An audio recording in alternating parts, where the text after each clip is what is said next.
So hello everybody. Hello from a nice evening here on the trails. Nice to see everyone.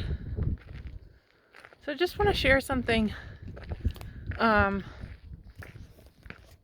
share what's going on.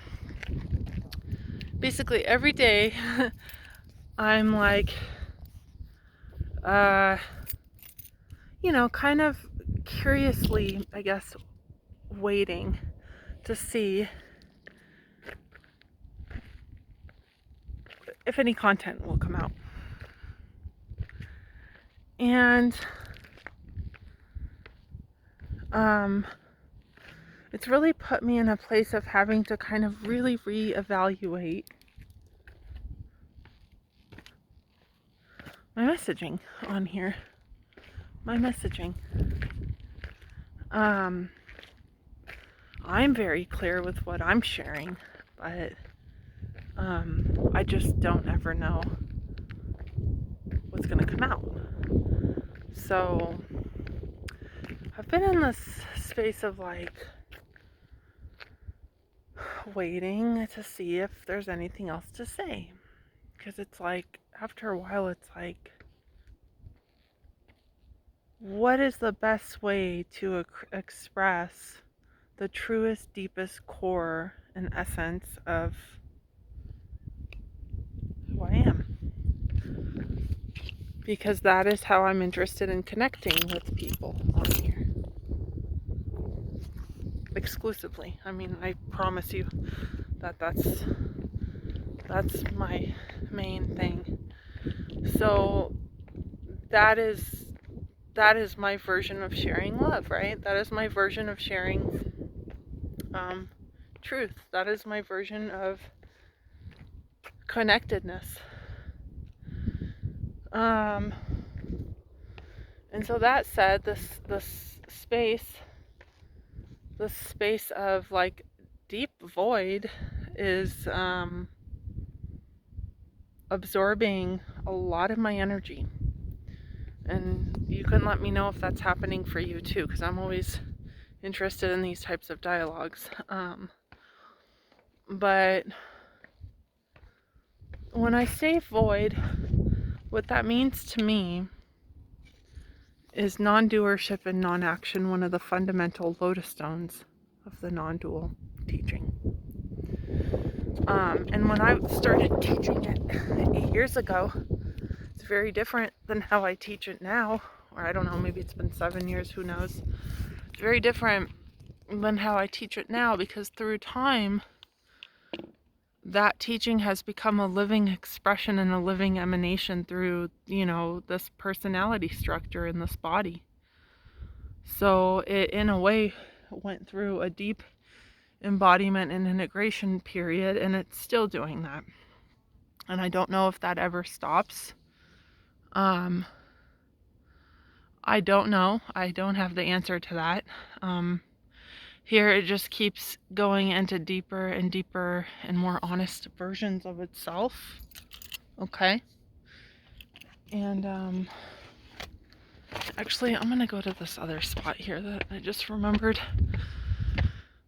And so that's what this journey is about for me right now, is the deepest, truest, most honest expression of who and what I am. And in order to allow that process to happen, this integration or this embodiment process, total loss of control was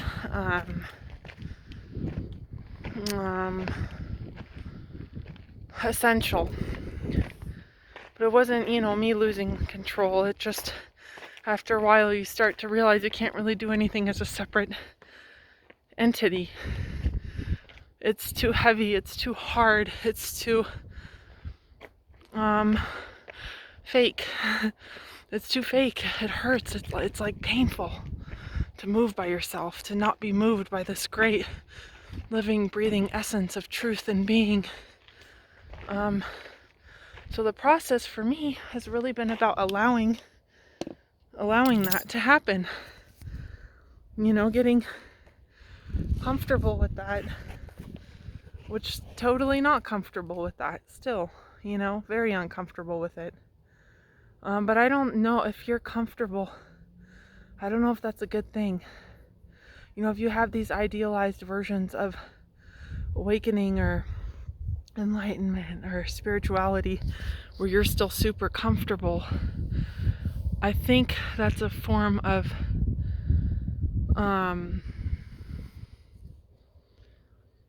I don't know, like death in a way, but like not the kind where you're absorbed into your own being, but the kind where you're just not living fully and truthfully.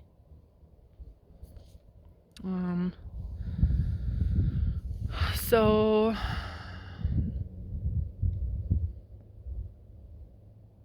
I meet you here with very little words. Nowadays, I meet you here with no agenda. But I meet you here also with the deepest, truest essence of connection that I know of.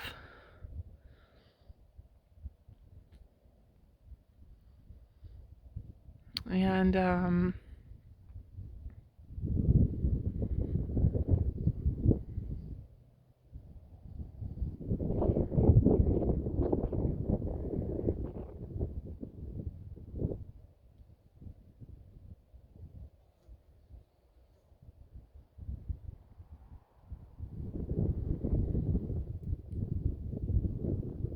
so I hope that I'm able to encourage you to let go and allow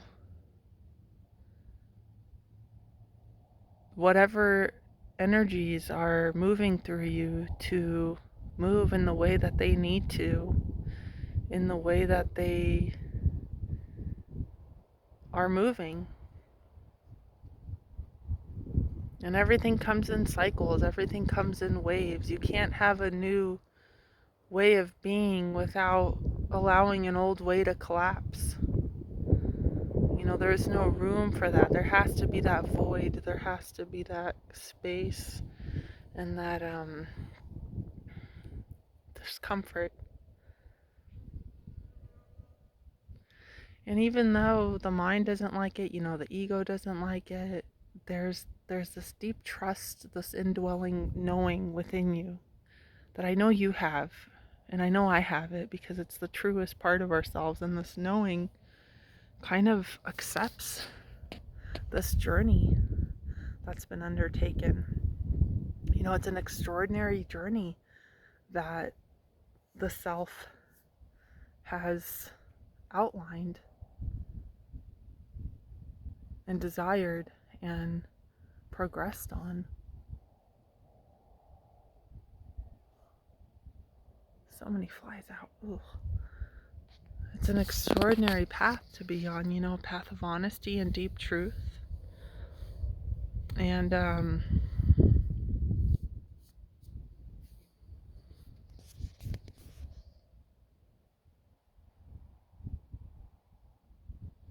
it's the direct path, right? At this point, we're going straight to the source of who we are. So in most of spirituality and self-help and a lot of, traditions, things like the ego are addressed head on. But in non-duality, it's the reverse.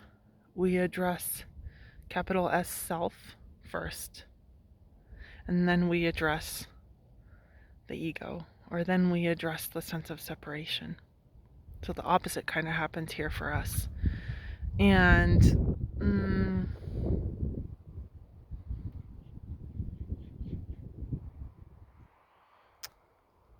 be glad that it happened like that for you. Be glad about that, because the other way is full of mirrors and traps, mystifications, dead ends, dark tunnels that don't always climax. Once you have that compass and that lighthouse established of your truth, of your being, of your deepest core, your deepest essence, That's your home. That's where you return to. That's where you dwell. And so it becomes impossible to try and make a home in anything else. You can't do it.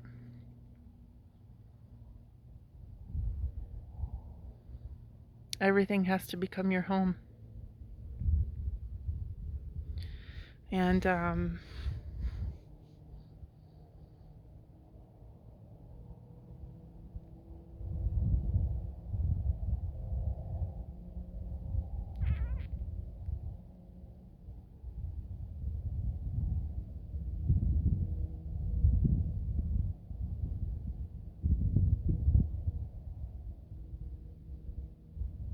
those highs that we used to seek, that we used to avoid ourselves with,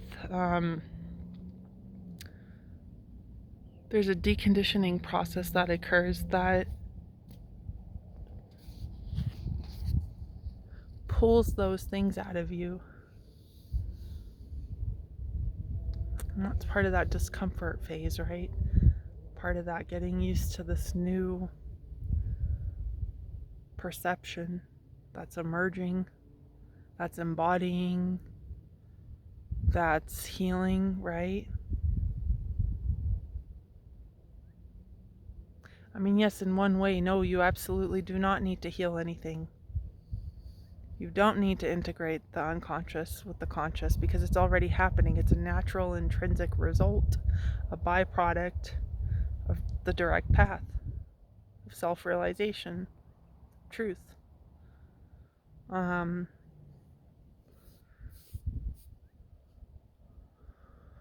of the biggest fears that come up are around social acceptance, money,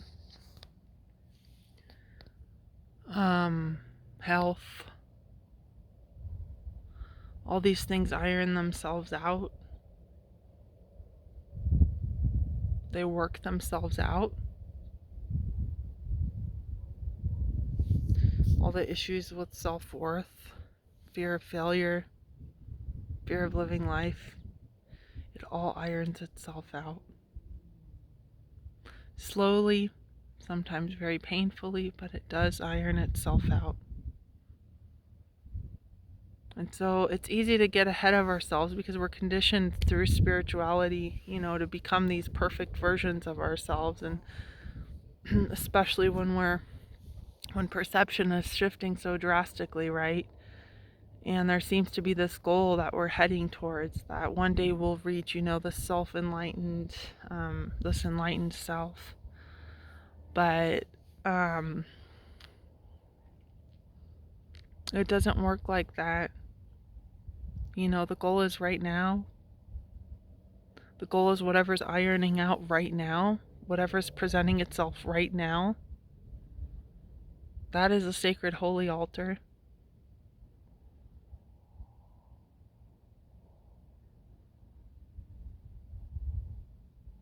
Two worlds colliding, the world that wants to stay separate and the world that wants to unify and love. Always together, right? You can't have one without the other. They're reliant on each other. I think a lot of people get into non-duality and they fail to include duality.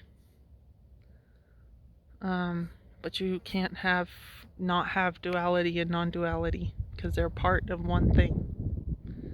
They're intrinsically linked.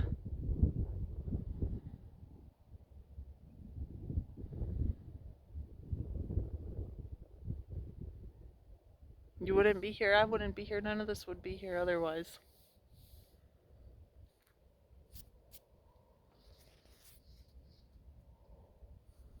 I mean, yes, no, of course it's not separate, right? It's not separate, but it appears like that.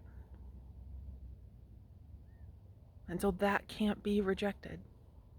That can't be denied. That can't be repressed. That's where integration takes place, people.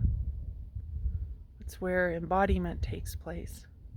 All these things, all these aspects of separation, they want to unify. They want to become whole, and they're doing that through you, through your perception, through your awareness, through your observation, through your witnessing. How do you see the world? And are the lenses that you're looking at the world through, are they right perception? Are they clean? You'll know if it's clean. It's crystal clear when it's clear. It's clean.